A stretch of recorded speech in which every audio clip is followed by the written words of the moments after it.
In this video, I'm going to be showing you how to make the peony dress. This is a brand new pattern from Fabric Godmother, and I'm going to be making it in one of the Fabric Godmother collection fabrics, and this is called Gertie. It's a really beautiful floral print, and it's printed onto a viscose and linen mix, so it's got quite a bit of weight to it. It's a medium thickness fabric, but it's got a really beautiful drape, so it's going to work perfectly for the frills and the style of this garment. I've cut out all of my pattern pieces, and so now what I need to do is to transfer all of the markings, particularly the notches around the armholes and the markings for the darts. To transfer the markings for the notches, I just cut a very small snip into the fabric and just use the very tip of my scissors to just cut a little snip into the notch, because I don't want to go further than the seam allowance. So the snip's just about 1/2 centimetre or 1/4 of an inch into the fabric.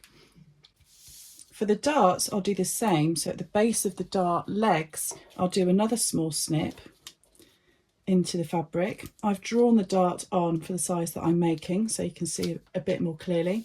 And I'll also repeat this for the dart legs over here. So I'll mark a small snip at the width of the dart at the widest part, and then I need to transfer the marking for the tip. To do that, I'm going to use a tailor's tack. So I've threaded up my needle with a contrasting thread colour, and then I just put the cut ends together. So I have a double strand of thread. Don't tie a knot. Take the needle and come through the paper at the tip of the dart. Pull the thread through and leave a tuft of thread on the top. Turn the fabric over and then come through from the back in exactly the same place, coming through the tip in the same place. Pull on the thread again and leave a loop of thread on the back, and then leave a tuft on the top and just cut the thread there. I'm going to repeat that for the other dart.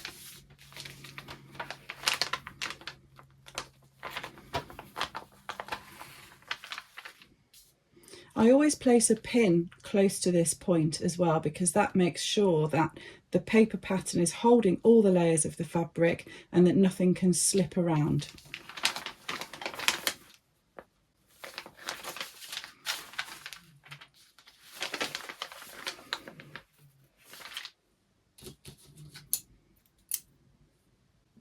You'll need to mark all the darts on the pattern.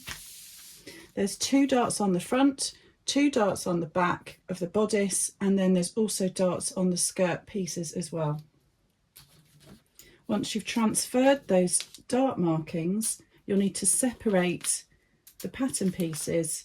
So I carefully pull away the paper pattern. I'm just going to use my fingers to hold the threads, pull the pattern away, and then gently pull open the fabric to reveal the tailor tacks inside, and then just snip on those threads. So now I've got a marking on both sides of the front piece, and I'll repeat that on the back and then on the skirt pieces as well to transfer all the markings.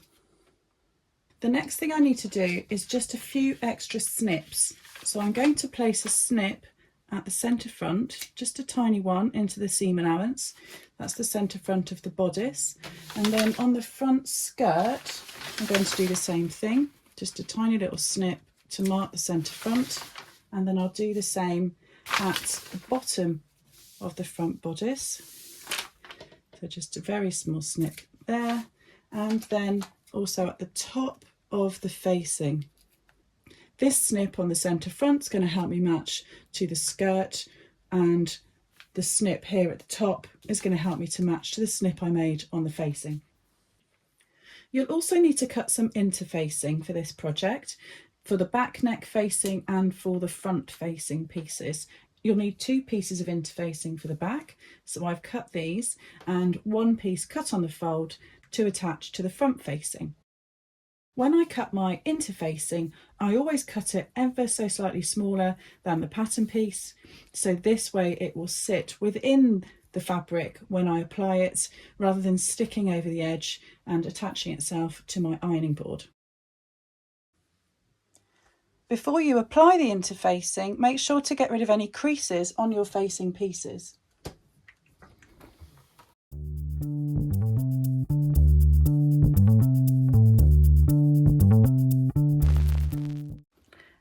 When you put the interfacing on, make sure that it's not overhanging your pieces, so it won't stick to the ironing board. If it is hanging over, you could put something underneath to protect the ironing board.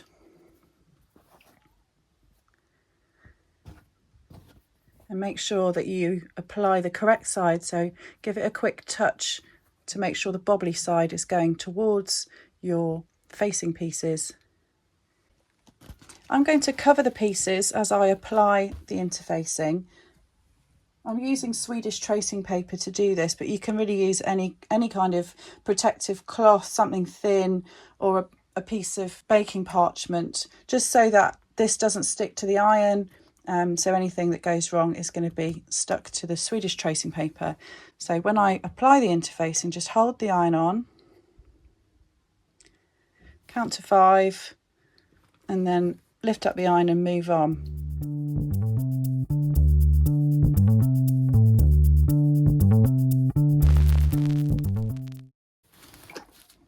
And then you can just check that's all attached.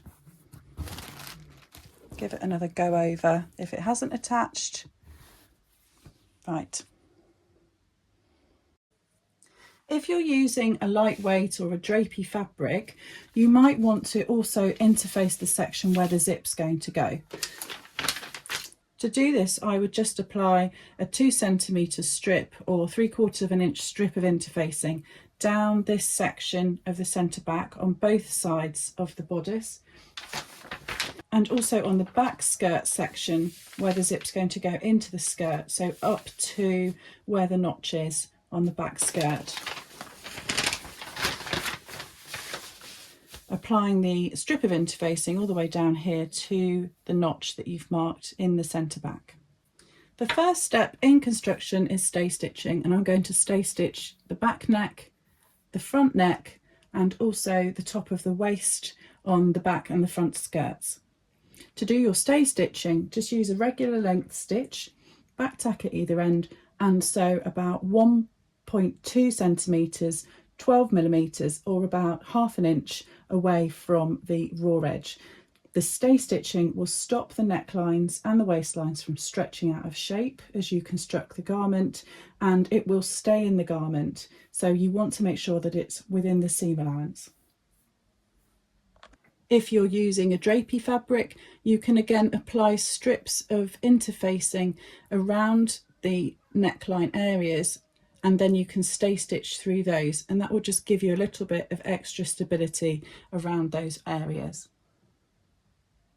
On the back neckline, I'm going to start from the shoulder and stitch towards the centre back.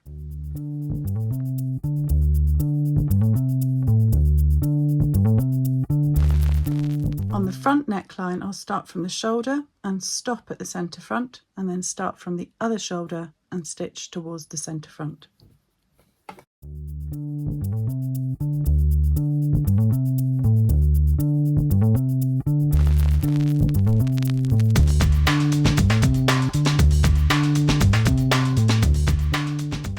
And then I'll repeat the process on the back skirt. Starting at the side seam and sewing towards the centre back.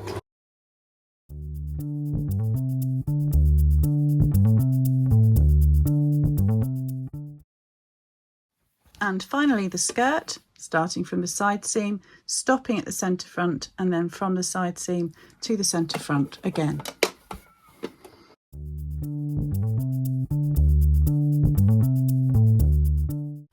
Now that all the stay stitching is done, the next step is to sew the darts.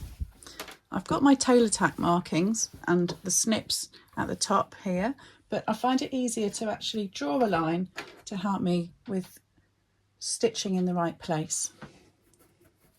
You can draw both the lines of the dart, or sometimes if I'm feeling lazy, I'll just draw the left line, because when I stitch, I'm going to fold like this, and I'm going to be sewing from this side, from the widest point to the tip.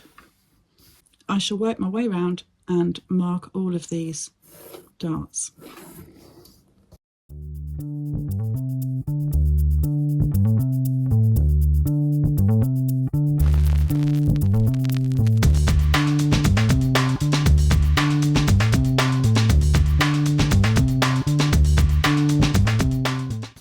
Now don't forget there's a shoulder dart here on the back as well.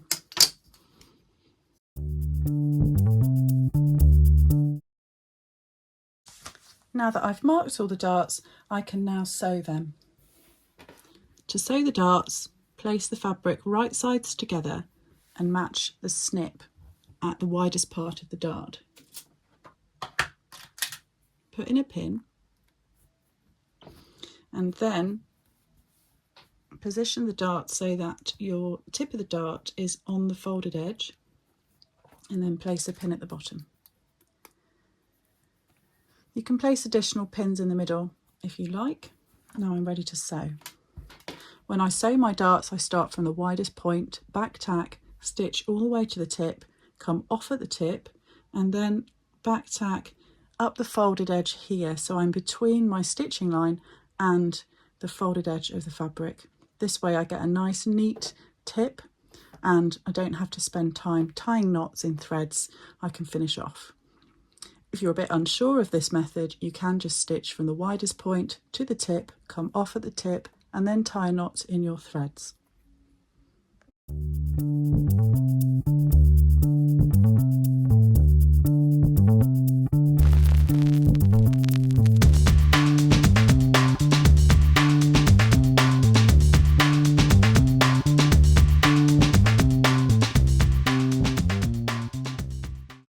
Continue to work round each garment piece, making the darts.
Press the dart flat like this, right up to the tip, but not beyond the tip. You don't want to crease this area.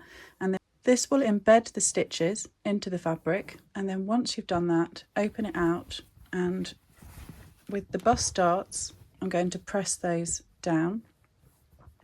And with the waist darts, I'm going to press them towards the side seams.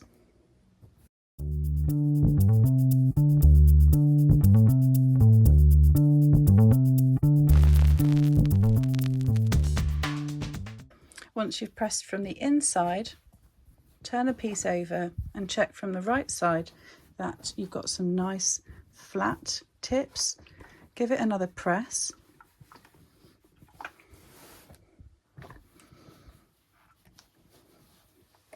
And then work your way through the other pieces. On the back bodice piece, I'm pressing the shoulder dart towards the armhole, and I'm pressing the waist dart towards the side seam.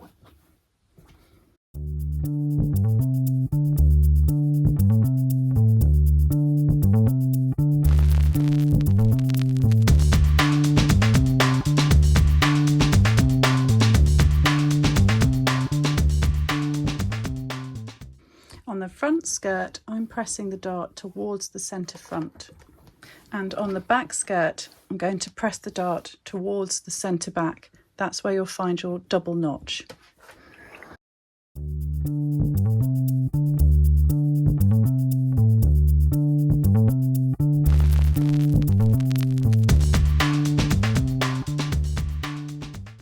The next step is to stitch the front bodice to the front skirt, matching across the waistline seam. You'll have your snip at the centre front, and then the notches should match. And you'll see where I've pressed the bodice darts towards the side seams and the skirt darts towards the centre front, they should sit in opposite directions, so that will reduce a bit of bulk as you stitch across those areas. So make sure that the dart legs line up, that stitched line there lines up, and then your snips at the bottom line up, and then that edge should match right up to the side seam.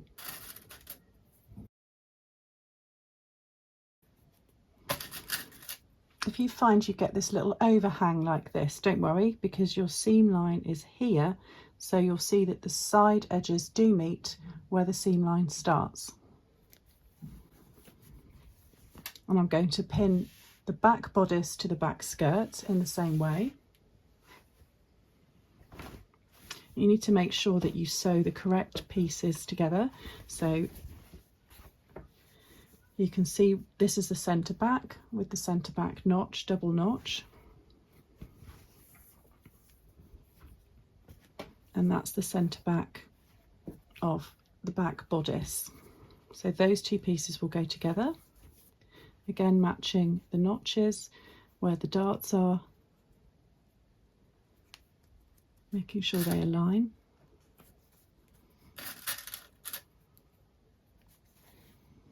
And then matching along to the side seams.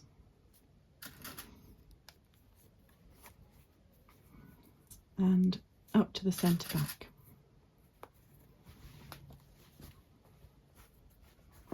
And hopefully, if you've done it all correctly, your final two pieces should match up correctly as well.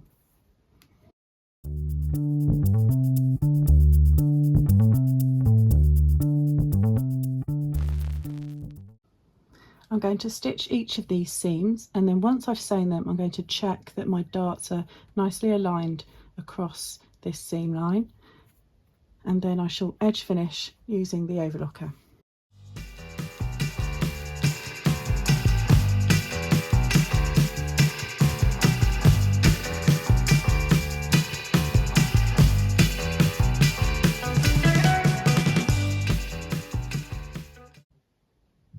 Before you do your edge finishing, just take a quick look and make sure that you're happy with your dart alignment, and make sure it matches across that waist seam. If you're not happy, you can just unpick a small section about that big either side of the darts, and then just repin and re-sew. I'm going to do my edge finishing using a 3-thread stitch. So I've taken out the left needle in my overlocker and just kept the right needle. When I overlock, I'm going to trim just a little bit off the seam allowances, particularly where I've got the notches. So I'm going to cut off the notch section, removing about 0.5 centimetre from the seam allowance.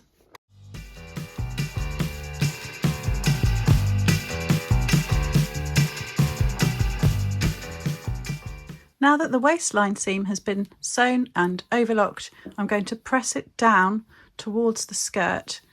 I'm going to do like I did with the darts, press it from the inside, pressing down, and then press again from the right side, making sure that that seam is sitting nice and flat.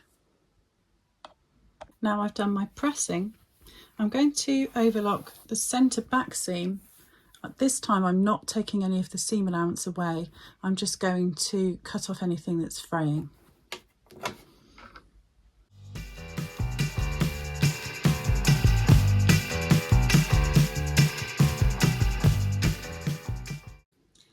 The next step is to attach and sew in the zip. I'm using a 22-inch or 56cm concealed or invisible zip. I'm going to place the zip So the zip tape sits 1/2 centimetre or about 1/4 of an inch away from the edge of the fabric, and I want to make sure when I sew the zip in place that I'm stitching 1.5 centimetres in from the edge, because that's my seam allowance.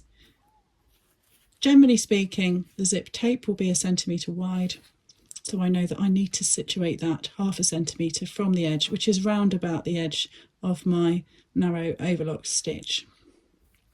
I'm also going to position the top of the tape so that it meets with the top edge of the fabric. And then what you can do to check you've got the right position is if you just pop a pin in there, and then you can just see, right, if that's where I've positioned the zip and that's where it's going to be fully pulled up, then have I got enough room to have that turned back and then turn over my 1.5 centimetres of seam allowance, and that is about right there. So I position the top here. Usually it's the top of the tape, but you want to make sure that the top of the zip head is about 17 millimetres from the edge of the fabric, and that's just over 5/8 of an inch, so it's slightly more than the seam allowance. So you'll see there that just allows for the turn of cloth when you wrap the seam allowance over, and you've got to allow for your facing as well. So I shall carry on pinning all the way down, keeping that distance the same.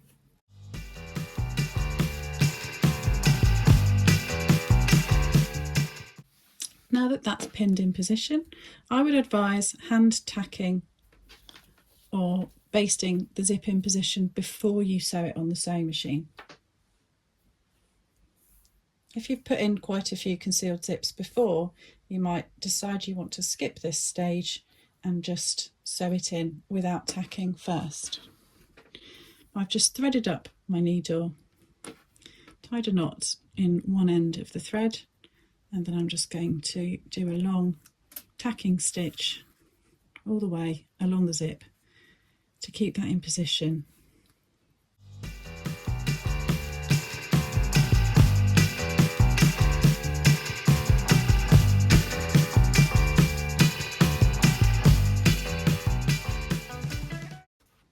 And now I'm ready to stitch this side in.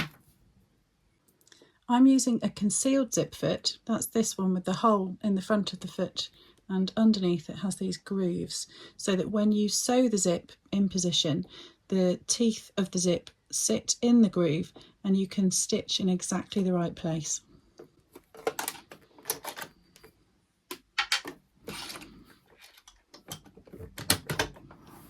Before I start, I'm just going to turn the hand wheel one full rotation towards me, and then I'll just run my scissors under the presser foot, and this way I'll bring the top thread through the hole in the foot.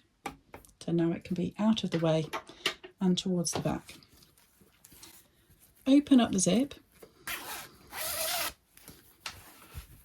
and position the zip. I'm going to start from this plastic stopper here, so I refer to this as the zip stop.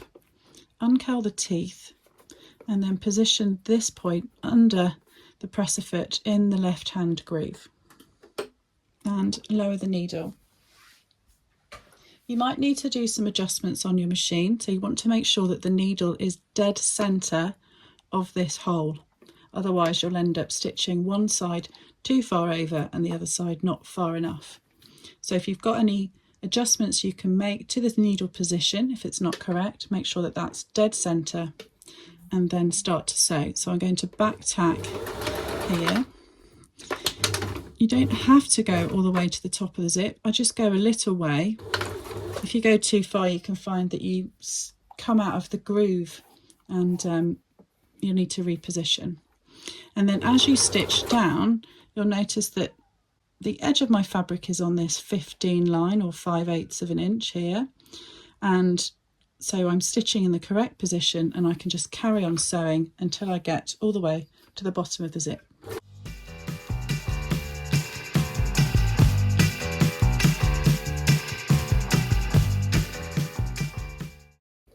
once you get to the zip head, you won't be able to go any further. So just back tack at that point and stop.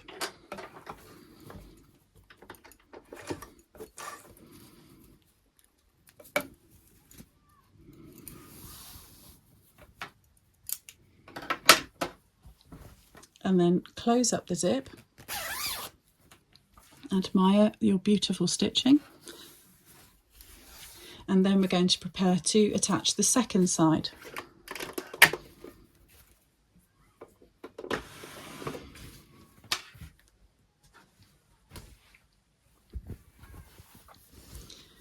Place the pieces right sides facing, and then what I want to do first is to align across the waist seam.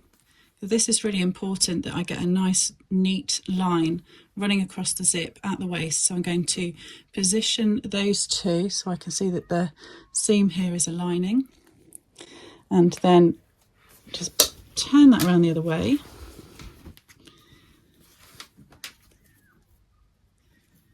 Position the zip so that it is 1/2 centimetre, roughly 1/4 of an inch from the edge of the fabric, and put a pin in there. And then I shall pin at the top, again making sure the alignment is the same as the first side. So if the tape is touching the raw edge at the top, on the one side the tape should be touching the raw edge on the other side. I'll put a pin in there, and then you can just pin between the two sections here,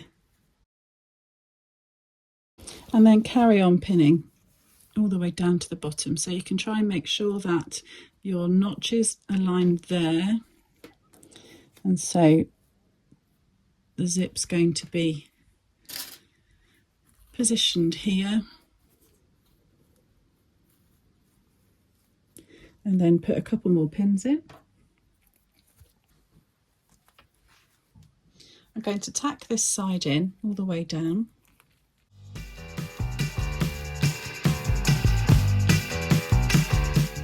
Now before I stitch all the way down the zip, the important bit for me is this join here. So I'm going to open up the zip, and I'm just going to sew this section, and I'm going to use a long stitch to sew that section, and then I want to check the alignment. This time I'm going to use the right hand groove of the foot and curl the teeth slightly, get in position, lower that so that the teeth sit into the right hand groove, lower the needle. I'm just going to sew over that section. I'm not back tacking because I might want to take these stitches out.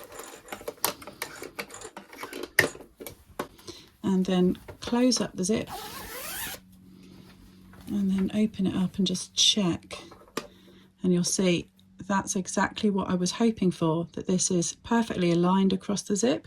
So now I'm going to start from the top and sew all the way down using a regular length stitch.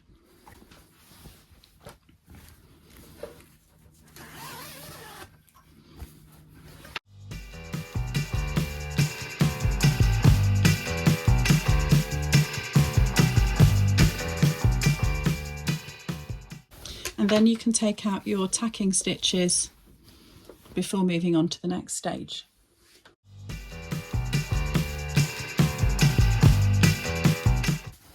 The next part is to close the lower end of the centre back seam. So you can put your notches together and make sure the bottom of the skirt is aligned, and then pin the section in between.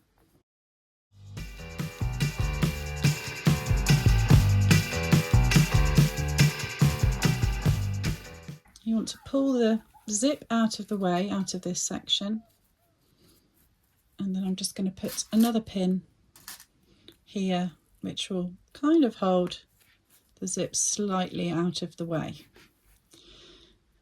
I want to make sure the bottom part of the zip here sits nice and flat. So I'm going to just sew this section here first and then sew the rest afterwards once I'm happy with the stitching around the bottom of the zip. For this part, I need to change my presser foot again. And I change this to the regular zip foot. I'm going to position it so that I can stitch with the teeth of the zip on the right. So that means the foot has to sit to the left. And I'm going to start sewing from the notch. And I'll back tack at the notch, making sure that those edges are properly aligned. And then I'm going to keep my 1.5 cm seam allowance correct and stitch towards the bottom of the zip, so pulling the zip out of the way. And I want to aim as close as I can for this point here at the bottom of the zip. And I often just stop a couple of millimeters short of that point because I find that looks neater and you don't notice that there's a tiny gap.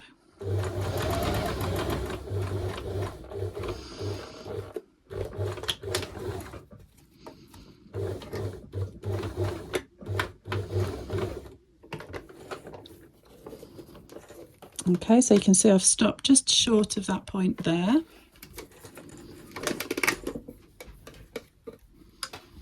And then just have a look at that from the right side.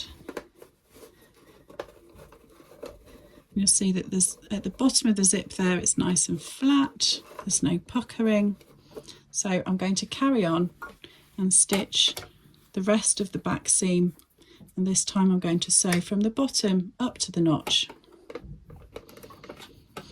And you can do that now with a regular foot.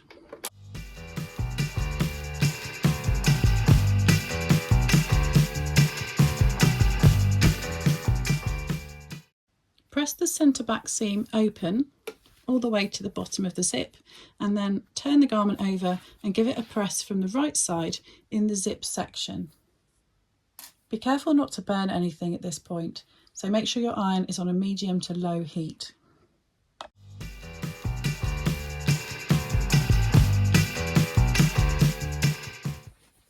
Take your front and back pieces and match them right sides together across the shoulder seams. You should find that the notch in the front shoulder matches the dart in the back shoulder.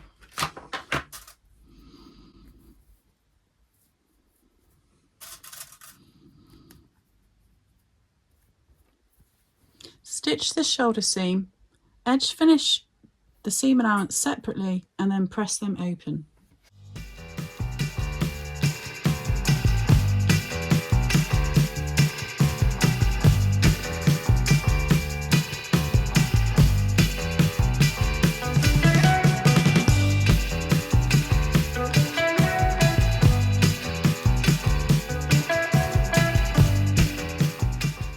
Take your facing pieces and place them right sides together. You'll notice you've got a straight edge on the back and an angled edge, and the angled edge will have a notch. So match this notch to the notch on the front.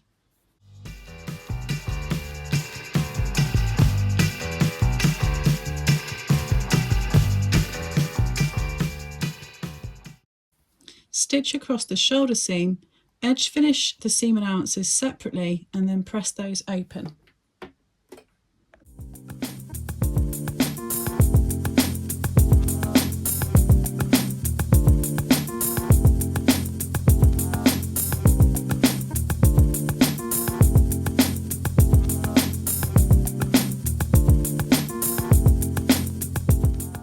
You'll also need to edge finish the centre back and the long curved section at the lower edge of the facing.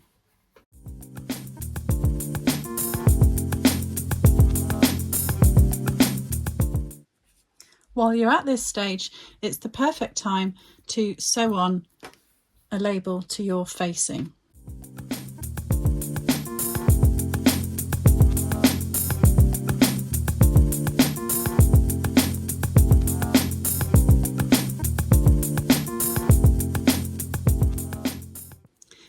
will attach the facing to the neckline of the garment. So take your facing and place that right sides facing with the garment. You'll be able to match your snips at the centre front.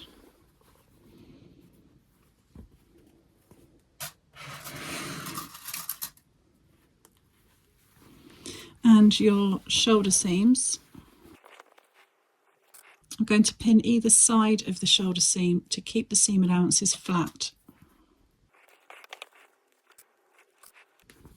And then open the zip at the centre back and have the teeth of the zip so that they're turned in, and then just wrap the end of the facing, the centre back bit of the facing, wrap that over the zip and then pin that in position, and do the same on the other side. So have the teeth so that they're turned in, not having it like this, but so it's turned in as it will be when it's closed.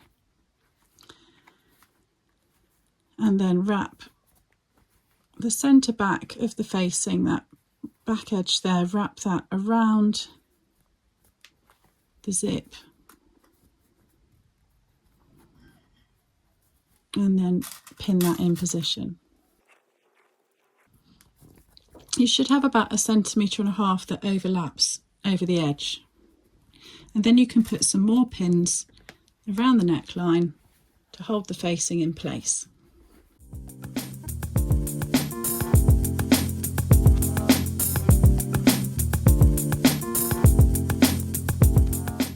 And now we're ready to sew.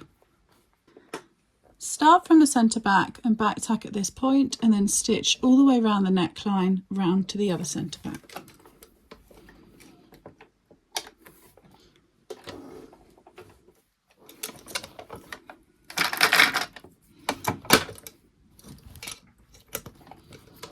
If you find your presser foot isn't level, you might need to use a hump jumper or a height compensation tool just to put underneath the presser foot at the back.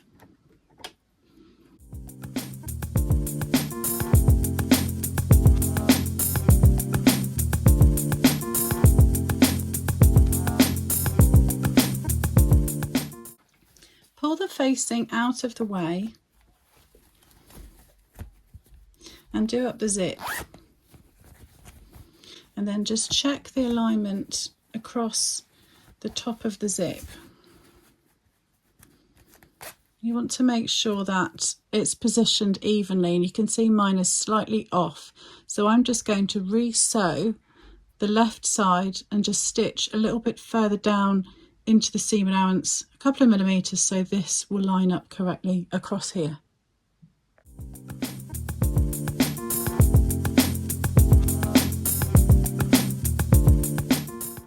And now that lines up perfectly across the top of the zip.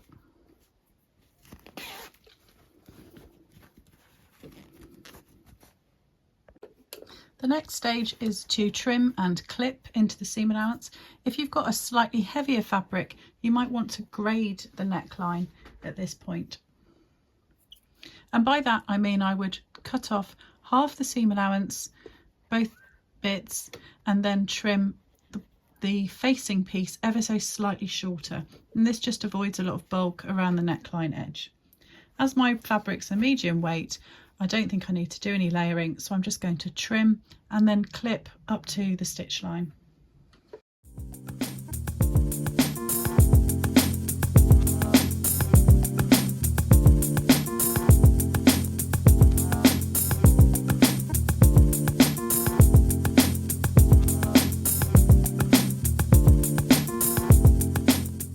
Use the tip of the scissors to cut into the seam allowance around the curved sections.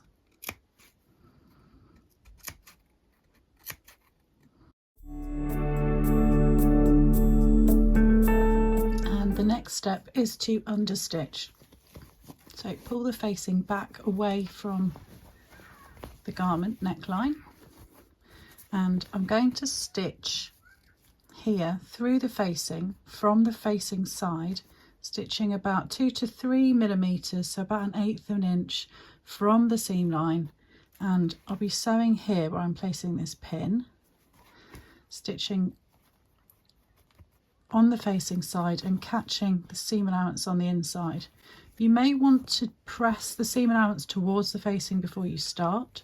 You might find that helps, or I just sew from the right side and then feel with my fingers underneath that I'm stitching in the correct place.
Turn the facing to the inside. You can press this flat around the neckline at this stage. Now I've pressed the facing to the inside, I'm going to just position the centre back edge slightly in from the zip. I don't want it right up to the teeth, else you'll never get the zip open and closed. So that's going to be just a few millimetres away, and then I'll pop a pin to hold that in position there. At the shoulder seam, that should align across there. I'll put another pin in there to hold that in place, and then repeat around the other side. I'm going to stitch in the ditch to hold this in place. You can do this by hand, so you could just do some hand stitching here and here, just through the seam allowances and through this edge of the facing. But I'm going to stitch from the right side and stitch in the ditch, stitching down along here. I'm using a contrasting thread so you can see what I'm doing, but if you were sewing this on your own garment, you'd probably want to choose something that matched your fabric colour a bit better.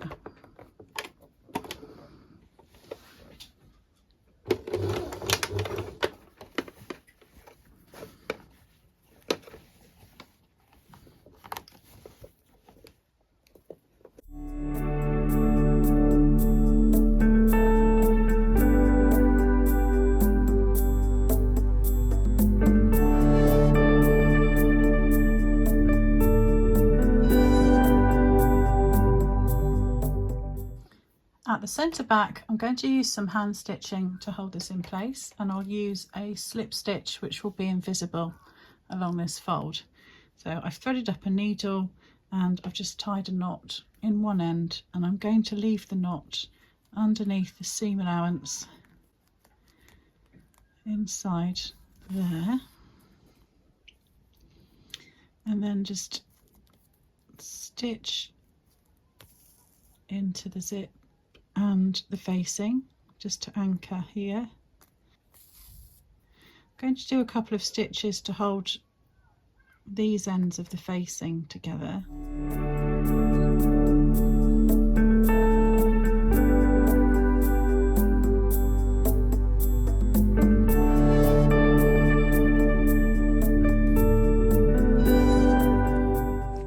And I'm going to sew through the zip, just the zip, so making sure this doesn't come through to the right side, and then go into the folded edge of the facing along there for about ½ centimetre, quarter of an inch, and then go into the zip wherever you've come out. Go directly into the zip at that point. Again, just short stitching along here, back into the fold along the fold, into the zip, along the zip, until you reach the end.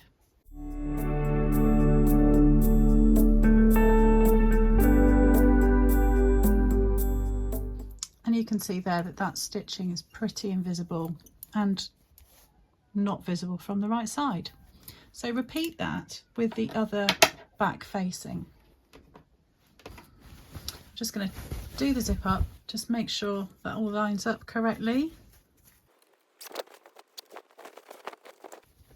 And that looks nice and neat across the top of the zip, across the shoulders. Okay, so that's the facing in. Now, while you've got your hand sewing needle out, just flip the dress over, and what you can do at this point is just put some hand stitching at the bottom of the zip to hold it in position either side in the seam allowance.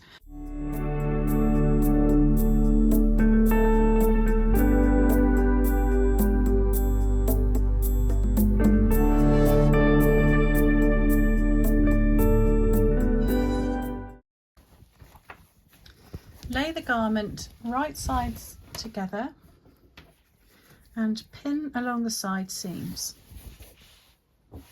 Now you want to make sure that the waistline seam is going to match. So place a pin here first, making sure that that seam is perfectly lined up. Seams are being pressed down.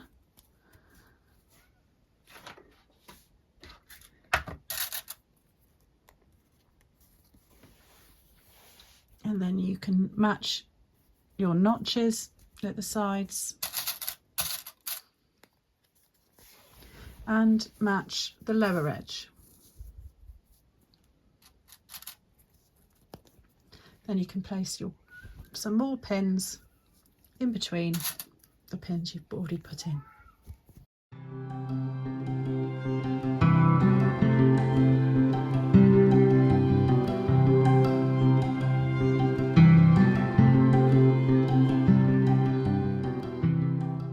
I'm going to stitch the seam, overlock the seam, and then press the seam allowance towards the back.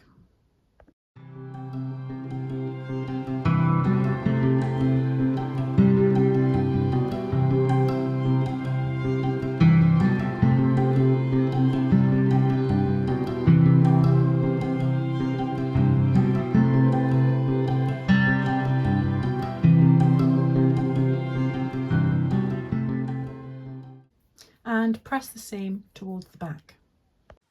Now we're going to move on to the sleeve, and the first thing to do is to put your gathering stitching between the two single notches either side of the centre of the sleeve.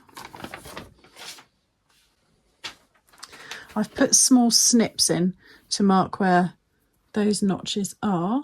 So I'm going to go from those 2 points, and I'm going to stitch 2 lines of long stitch between the notches within the seam allowance. I'll do my first line at 1 centimetre, so I've set my stitch to a long stitch, and I'm sewing 3/8 of an inch from the edge, or 1 centimetre in. And you don't want to back tack, just leave a nice long end, and then repeat that, this time sewing about 12 millimetres in from the edge. That's about 1/2 inch. And then you'll repeat that on the other sleeve. The next step is to sew the sleeve seam. So place those 2 pieces right sides together and then pin those in place, making sure that the top and the bottom edges meet. Pop a few pins in. And then stitch the sleeve seam.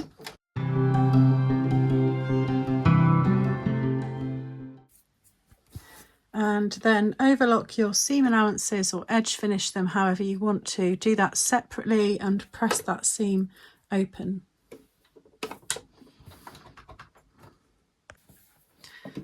My sleeve seam has been stitched, edge finished and pressed open. The next thing to do is to prepare the sleeve frill and to attach this. It's much easier to sew the frill on first before you put the sleeve in. Take your sleeve frill and place the short edges together. Pin those in place and then stitch along that short edge.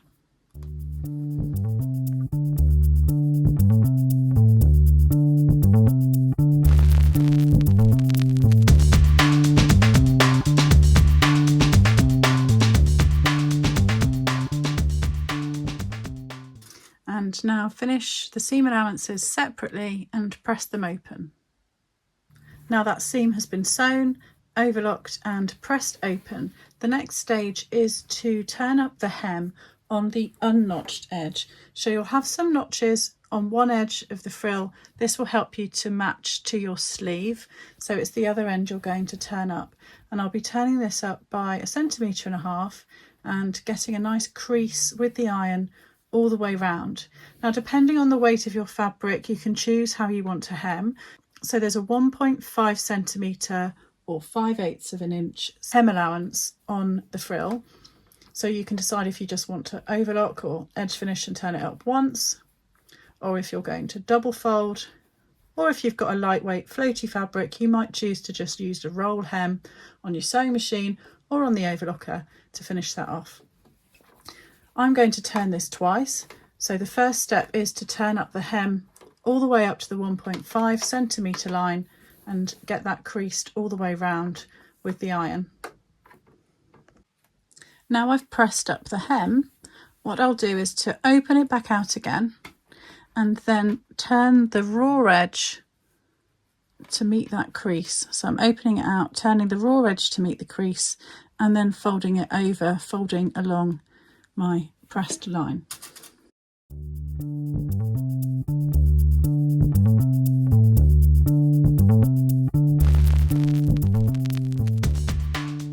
And now that's all turned under, I'm going to stitch quite close to this inner fold here and sew all the way round. I'll start at the seam allowance here. Don't back tack, just start from that point, work your way round and then back tack and cross the stitching at the end.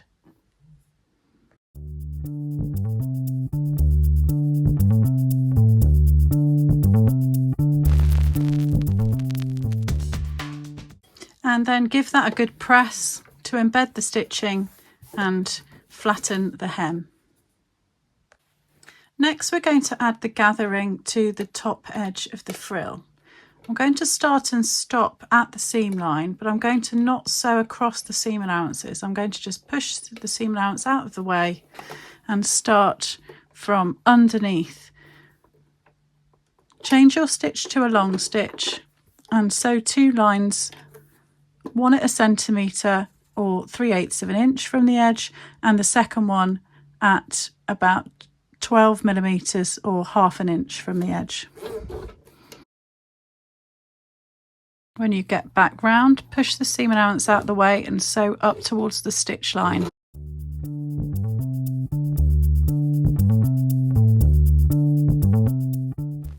I'm going to gather up the stitching next. You might find it easier to pull the threads from the bobbin side than to pull the threads from the top side.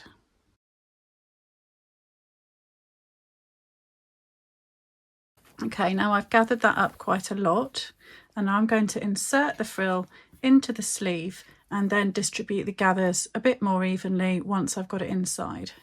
So I have my sleeve wrong side out and I've got my frill right side out. And I want to push the frill inside the sleeve. And I'm going to first of all match across the seam line. And I'm going to place my pins inside the sleeve on the frill side. I'm going to just move the seam allowance out of the way for the moment so I can get to the gathering underneath.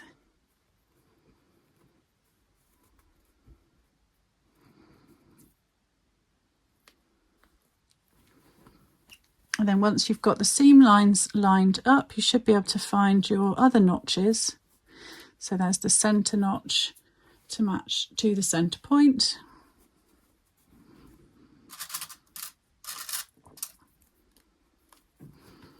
And the quarter point to match over here. Once you have those 4 positions pinned, then you can start to distribute the gathering evenly all the way around. So what I'm going to do is just pull in between each of the sections so that I know that that now matches up correctly. And then I can take the threads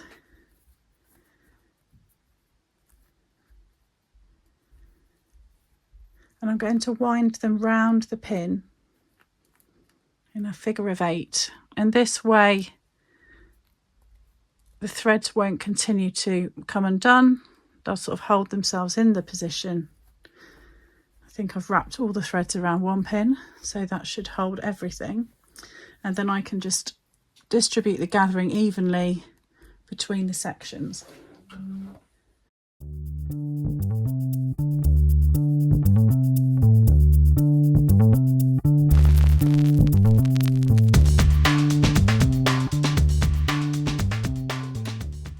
I'm going to start from the underarm seam.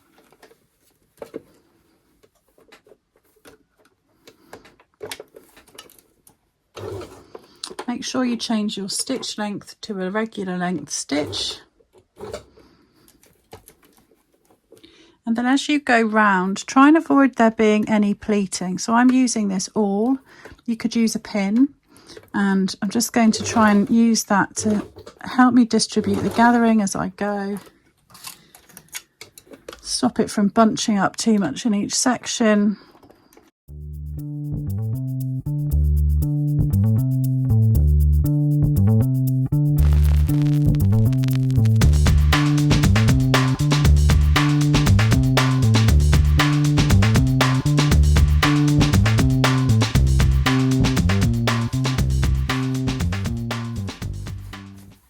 Before you cut all the threads and cut the gathering stitches, just turn the frill to the right side and just have a quick look round and make sure that you've got a good distribution of gathering all the way around. Nothing's puckered, nothing's gone wrong.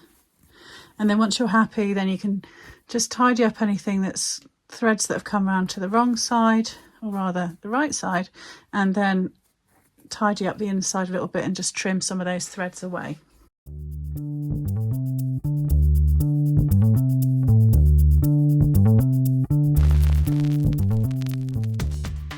And then I'm going to overlock this edge all the way around and press the seam so it goes towards the sleeve, in towards the shoulder. I'll turn the sleeve inside out and push the frill inside the sleeve so that when I overlock, I'm going to be overlocking over the gathering.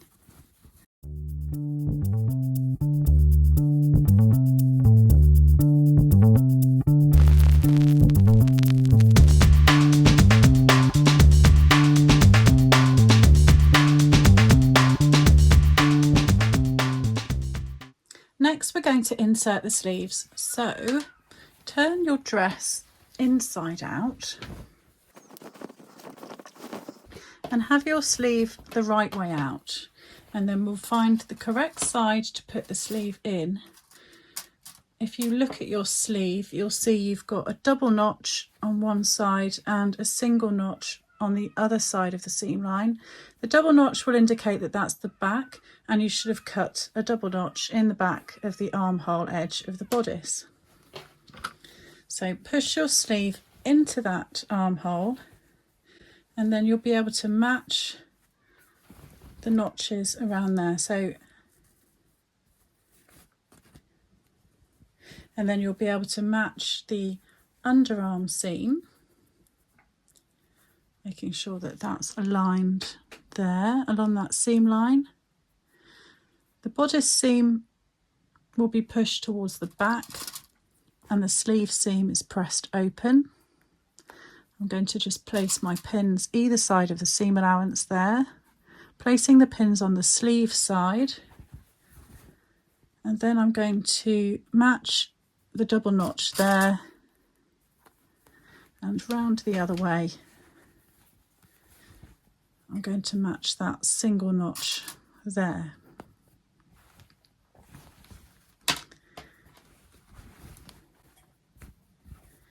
Now you can pull on your gathering threads around the top of the sleeve, and then you want to match the notch at the centre of the sleeve head. That's going to match to your shoulder seam. And again, I'm going to put in 2 pins, one to hold the seam allowance on either side of the shoulder seam.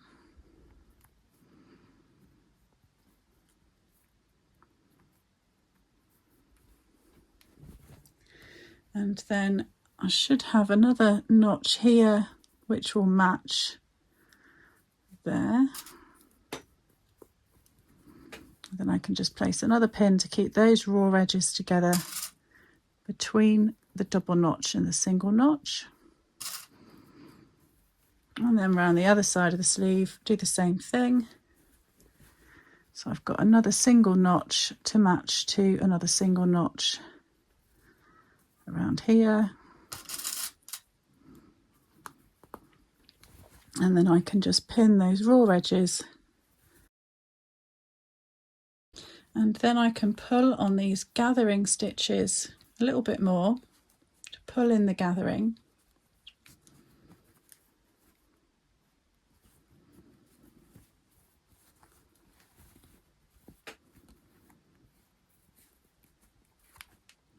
And once I've got that section there to be the correct length, so the gathers are pulled up and that's the correct length there,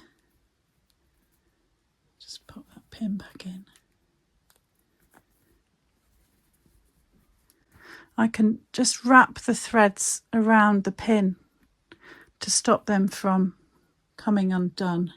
Grab the ones from the inside as well, because you can secure there. And I'll get these 4 threads at this end.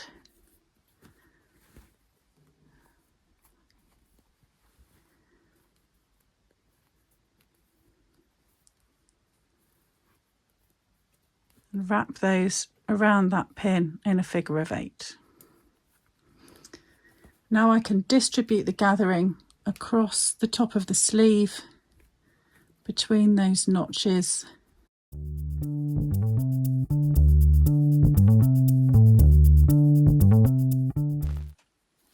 Start from the underarm .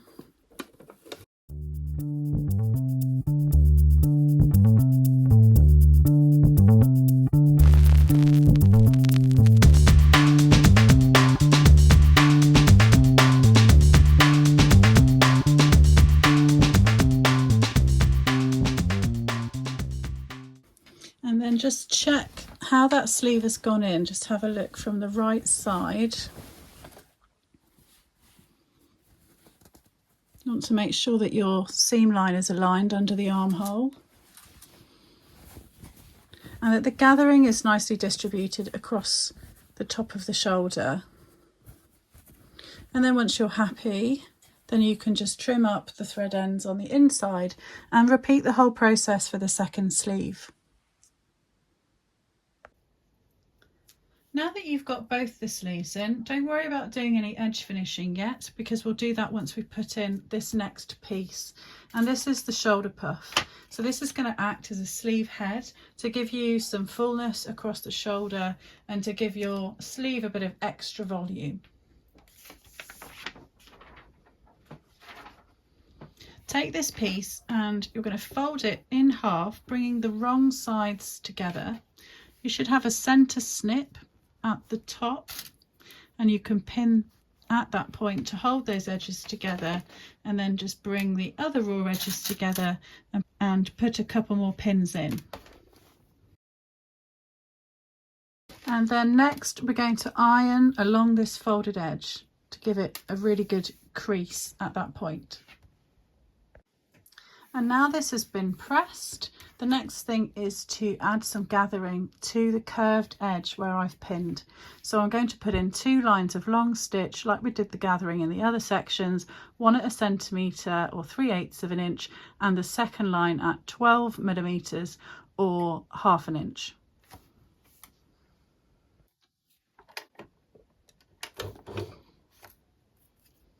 Turn your stitch up to a long stitch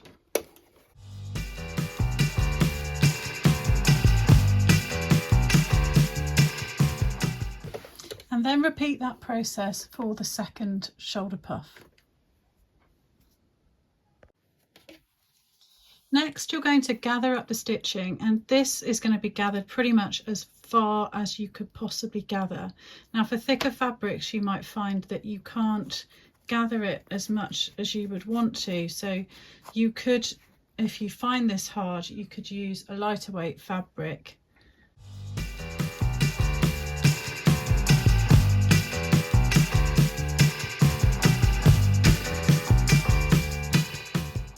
Now, once you've gathered this up as much as you can, you're going to place that inside the sleeve. And you'll be able to find the centre notch, and the centre notch will be matched to the centre seam. And this can be pinned in position around the sleeve head.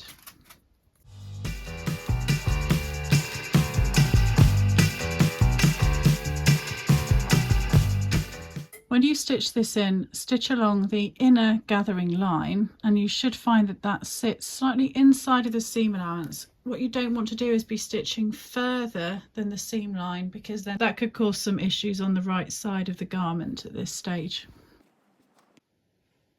The next stage is either to hem your dress or to sew on the lower ruffle. If you're doing view B that doesn't have the lower ruffle, you can just turn up a 3cm hem using the technique that I showed you for the sleeve frill. If you're going to add the hem frill to the bottom of your dress, we're going to construct that now. So take the 3 pieces that you've cut out, take 2 of the hem frill pieces and place the short edges right sides together. And I'm going to stitch this seam, finish the seam allowances separately, and then press the seam open. And then repeat that with the short edges of the third section. And I'm going to create a continuous piece, attaching the 3 hem frills together.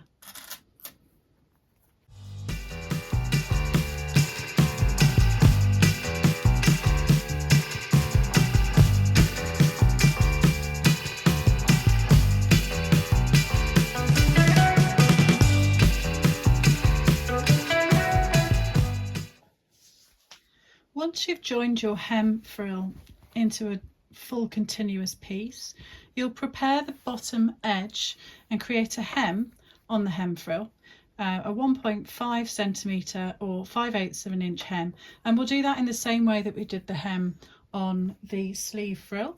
So I'll go ahead and create that now and then show you the finished item. I've created the hem at the bottom of the hem frill. I've also added the gathering stitching to the top of the frill, stopping and starting at each of the seams. The next step is to match the seams in the correct place on the skirt. I've got the dress wrong side out, I've got the hem frill the right side out, and I'm going to place that inside the skirt, and then I can match the correct points. One of the seams on the hem frill is going to match to the centre back seam, so I can put a pin to correctly position that seam line there.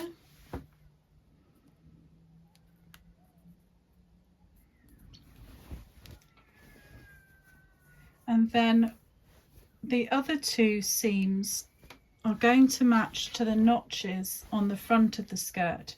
So don't try to match the seams with the seams. Only the centre back aligns to one of the seams. So I'm placing this seam to this notch here, and then I'm placing the other seam to the other notch. And there's quite a lot of gathering to do in between these areas. So what you can do if you want to is to halve those sections, and I'm going to just put additional notches to help me match these sections up further, because it's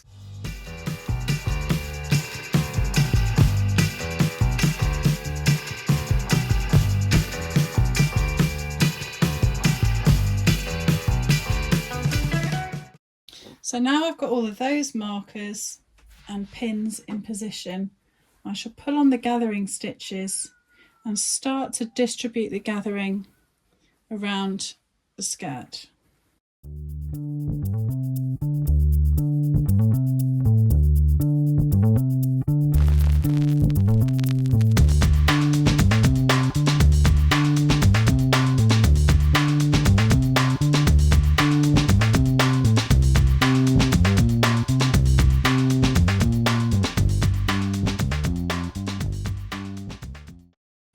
Now you're ready to sew the hem frill in place, and then once that's done, overlock those edges, press the seams up towards the skirt, and then try on your dress.